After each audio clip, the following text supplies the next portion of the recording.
سبح لله ما في السماوات وما في الأرض وهو العزيز الحكيم. هو الذي أخرج الذين كفروا من أهل الكتاب من ديارهم لأول الحشر ما ظننتم أن يخرجوا وظنوا أنهم مانعتهم حصونهم من الله فأتاهم الله من حيث لم يحتسبوا وقذف في قلوبهم الرعب يخربون بيوتهم بأيديهم وأيدي المؤمنين فاعتبروا يا أولي الأبصار. ولولا أن كتب الله عليهم الجلاء لعذبهم في الدنيا ولهم في الآخرة عذاب النار ذلك بأنهم شاقوا الله ورسوله ومن يشاق الله فإن الله شديد العقاب.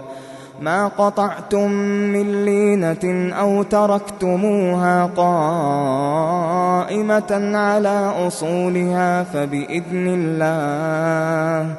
وليخزي الفاسقين. وما أفاء الله على رسوله منهم فما أوجفتم عليه من خيل ولا ركاب ولكن الله يسلط رسله على من يشاء والله على كل شيء قدير. ما أفاء الله على رسوله من أهل القرى فلله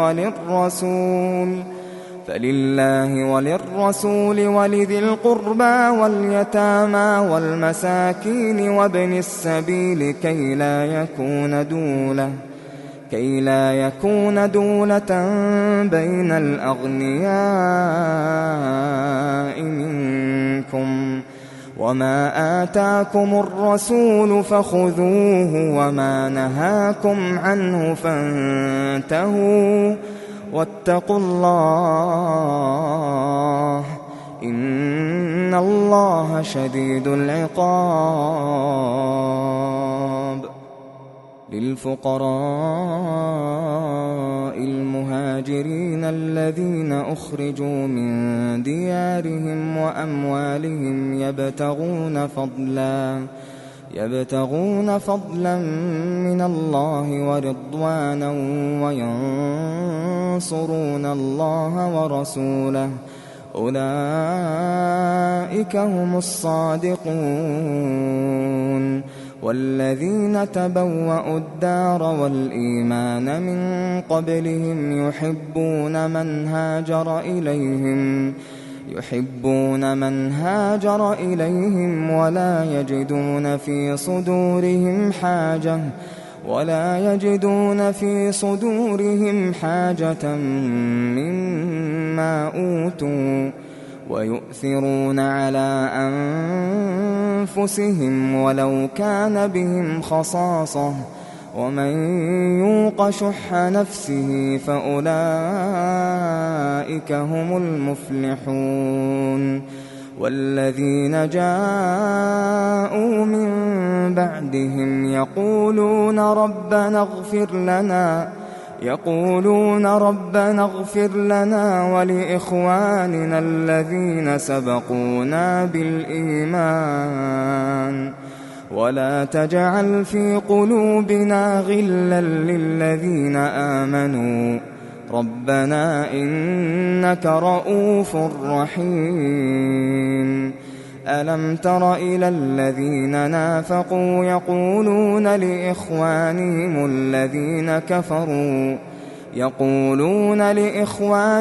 الذين كفروا من أهل الكتاب لئن أخرجتم لنخرجن معكم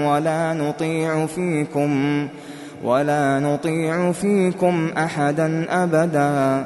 وإن قوتلتم لننصرنكم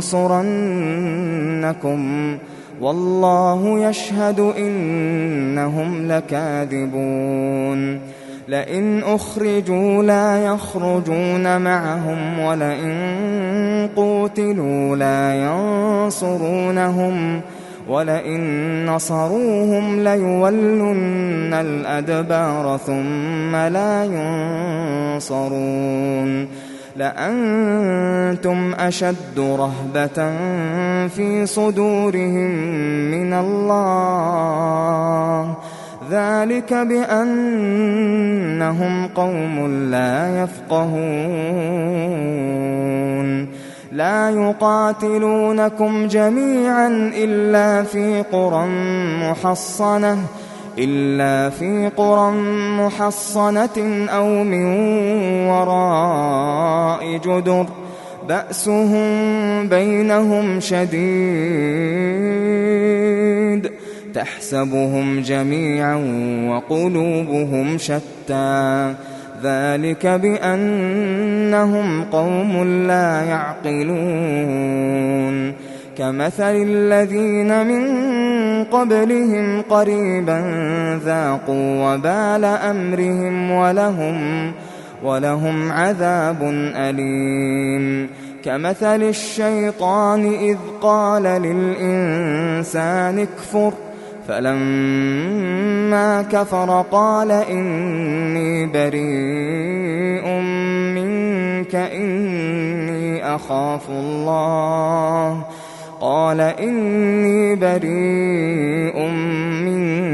إني أخاف الله رب العالمين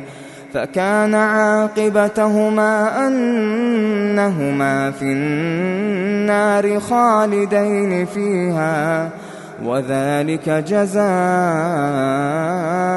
الظالمين يا أيها الذين آمنوا اتقوا الله ولتنظر نفس ما قدمت لغد واتقوا الله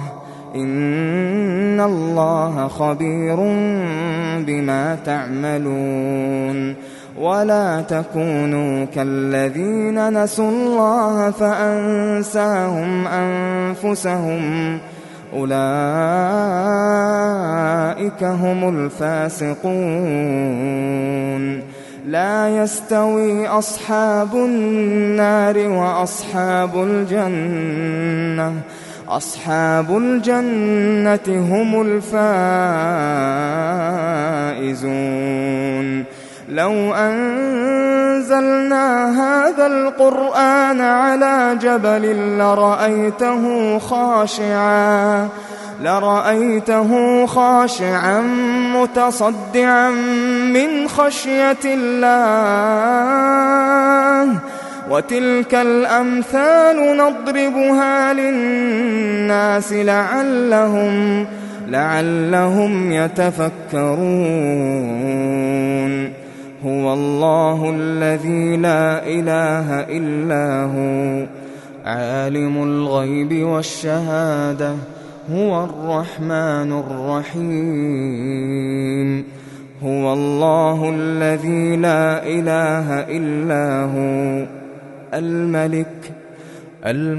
القدوس السلام هو الله الذي لا إله إلا هو الملك القدوس السلام المؤمن المهيمن العزيز الجبار المتكبر سبحان الله عما يشركون هو الله الخالق البارئ المصور له الأسماء الحسنى يسبح له ما